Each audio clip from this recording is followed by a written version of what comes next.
നീ ഇങ്ങോട്ട് വന്നേ. ആ നമ്മൾ കണ്ടന്റ് വീഡിയോ ചെയ്തൊരു പരുവായോ? സംശയമുണ്ടോ? ഒരു പരുവായി. എന്തെങ്കിലും പ്രയോജനമുണ്ടോ? 5 പൈസയുടെ പ്രയോജനമില്ല. ആണേ. ആണ്. അപ്പൊ ഞാൻ ഒരു വെറൈറ്റി ഐഡിയ പറയട്ടെ. പറ. നീ ഞെട്ടു. ഞാൻ ഞെട്ടത്തില്ല. എടാ നീ ഞെട്ടു. ഞാൻ ഞെട്ടത്തില്ല. ഏ? സിനിമ ചെയ്യാൻ പോകുന്നു. എടാ സിനിമയൊന്നുമല്ല, പിന്നെ ബ്ലോഗ്. ഇപ്പൊ ഞാൻ ഞെട്ടി. ഈ വ്ളോഗർമാരെ തട്ടി ഈ ലോകത്ത് നടക്കാൻ വയ്യ ഇപ്പൊ. എടാ അത് ശരിയായിരിക്കും, പക്ഷെ ഞാൻ ഒരു വെറൈറ്റി പറയട്ടെ.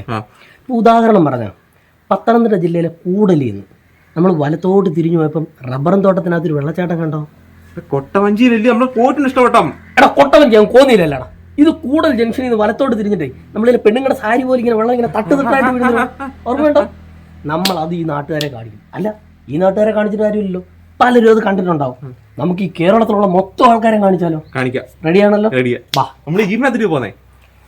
നീ തുടക്കത്തിലെ ശൗരം പറയല്ലേ, വല്ലവന്റെ ജീപ്പിനകത്ത് അങ്ങനെ കയറുന്നത്. നമ്മൾ ബൈക്കിൽ പോകും. Okay okay. ബാ. ഇളമണ്ണൂർ കിൻഫ്ര പാർക്കിൽ നിന്നും ഇളമണ്ണൂർ ജംഗ്ഷനിലേക്ക് ഇറങ്ങുന്ന വഴിയിലൂടെയാണ് നമ്മളിപ്പോൾ സഞ്ചരിച്ചുകൊണ്ടിരിക്കുന്നത്. രണ്ട് സൈഡും കണ്ണിന് കുളിർമ നൽകുന്ന അതിമനോഹരമായ കാഴ്ച തന്നെയാണ് പ്രകൃതി നമുക്കിവിടെ ഒരുക്കി വെച്ചിരിക്കുന്നത്. കാഴ്ച കാണുന്നതിനോടൊപ്പം വണ്ടി ഓടിക്കുന്നവർ പ്രത്യേകം ശ്രദ്ധിക്കണം. അതികുത്തനെയുള്ള ഇറക്കമാണ് നമുക്കിവിടെ ഉള്ളത്. അതുകൊണ്ട് തന്നെ വളരെ സൂക്ഷിച്ച് മാത്രമേ വണ്ടി ഓടിക്കാവൂ. നമ്മൾ ഈ ഇറക്കം നേരെ ഇറങ്ങി ചെല്ലുന്നത് ഇളമണ്ണൂർ ജംഗ്ഷനിലേക്കാണ്. വലത്തേക്ക് തിരിയുന്നത് പത്തനാപുരം പൊന്നൂർ റോഡ്, ഇടത്തേക്ക് തിരിയുന്നത് അടൂർ കായംകുളം. പക്ഷേ നമുക്ക് പോകേണ്ടുന്നത് ഈ രണ്ട് വഴിയിലൂടെയല്ല. എന്താ നേരെ കാണുന്ന ചെറിയ വഴിയിലൂടെ ആ ഹമ്പ് കയറി നേരെ കലഞ്ഞൂർ റൂട്ടാണത്. ആ കലഞ്ഞൂർ റൂട്ടിലേക്ക് കയറി കഴിഞ്ഞാൽ പിന്നെ നമ്മൾ ആദ്യം കാണുന്നത് പൂതങ്കര ശ്രീധർമ്മശാസ്താ ക്ഷേത്രമാണ്. അതിനുശേഷം പൂതങ്കരയിലെ തന്നെ ഒരു മേട്ടുംപുറം പള്ളി, ഒടുവിൽ കലഞ്ഞൂർ ദേവീക്ഷേത്രം. കലഞ്ഞൂർ ജംഗ്ഷനിൽ നിന്നും ഇടത്തേക്ക് തിരിഞ്ഞ് കോന്നി റൂട്ടിലൂടെയാണ് നമ്മളിപ്പോൾ സഞ്ചരിച്ചുകൊണ്ടിരിക്കുന്നത്.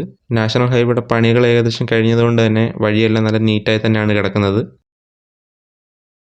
കലഞ്ഞൂരിൽ നിന്ന് ഏകദേശം ഒരു 2 കിലോമീറ്റർ സഞ്ചരിച്ച് കഴിയുമ്പോൾ കൂടൽ എന്ന് പറയുന്ന ജംഗ്ഷൻ എത്തും. കൂടലിൽ നിന്ന് നമ്മൾ വലത്തേക്ക് തിരിയുന്നു.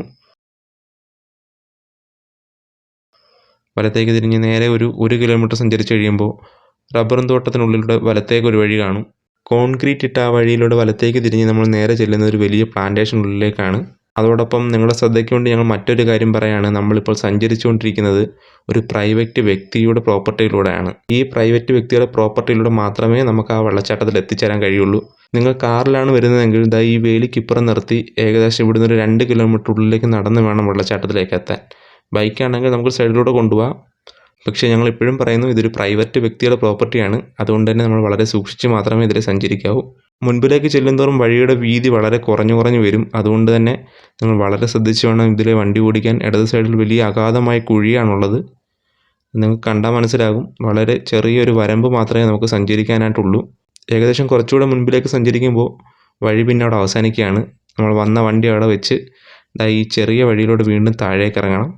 ആരും അപകടമൊന്നും കൂടാതെ പതിയെ ഇറങ്ങി ചെല്ലുക. ഇറങ്ങിച്ചെന്ന് നമ്മൾ കാണുന്നത് ആ മനോഹരമായ വെള്ളച്ചാട്ടമാണ്. ഞങ്ങൾ ഇതിനു മുൻപൊരിക്കലൂടെ വന്നപ്പോൾ ഈ പാറ പോലും കാണാൻ പറ്റാത്ത രീതിയിലാണ് ഇതിലെ വെള്ളം ഒഴുകിക്കൊണ്ടിരുന്നത്. ഞങ്ങളവിടെ എത്തിയപ്പോൾ ഞങ്ങൾ മാത്രമല്ല മറ്റ് 2 പേരും ഉണ്ടായിരുന്നു. പക്ഷേ അധിക നേരം അവരവിടെ നിന്നില്ല. അവർ പെട്ടെന്നങ്ങ് പോയി. 3 തട്ടുകളായിട്ടാണ് ഇവിടെ വെള്ളം താഴേക്ക് ഒഴുകുന്നത്. പാറയ്ക്കെല്ലാം നല്ല വഴുക്കലുണ്ട്. വെള്ളത്തിലിറങ്ങുന്നവർ വളരെ സൂക്ഷിച്ച് മാത്രമേ ഇറങ്ങാവൂ. അതുമാത്രമല്ല ഈ പാറക്കെട്ടുകൾക്കിടയിലൊക്കെ ചെറിയ ഗുഹ പോലുള്ള സ്ഥലങ്ങളുണ്ട്. നല്ല വെള്ളം ഒഴുകുന്ന സമയത്താണെങ്കിൽ നമുക്ക് ആ ഗുഹയ്ക്കകത്ത് കയറി ഇരുന്ന് പുറത്തൂടെ വെള്ളം ഒഴുകുന്നതൊക്കെ നമുക്ക് കാണാൻ കഴിയും. പക്ഷേ ഇവിടെ ഇപ്പം വെള്ളം കുറവായതുകൊണ്ട് നമുക്ക് ആ കാഴ്ച കാണാൻ കഴിയുന്നില്ല. ഞങ്ങൾ കഴിഞ്ഞ പ്രാവശ്യം വന്നപ്പോൾ ഞങ്ങൾ ഇതെല്ലാം ആസ്വദിച്ചതാണ്. അങ്ങനെ വെള്ളം കാണുമെന്നൊരു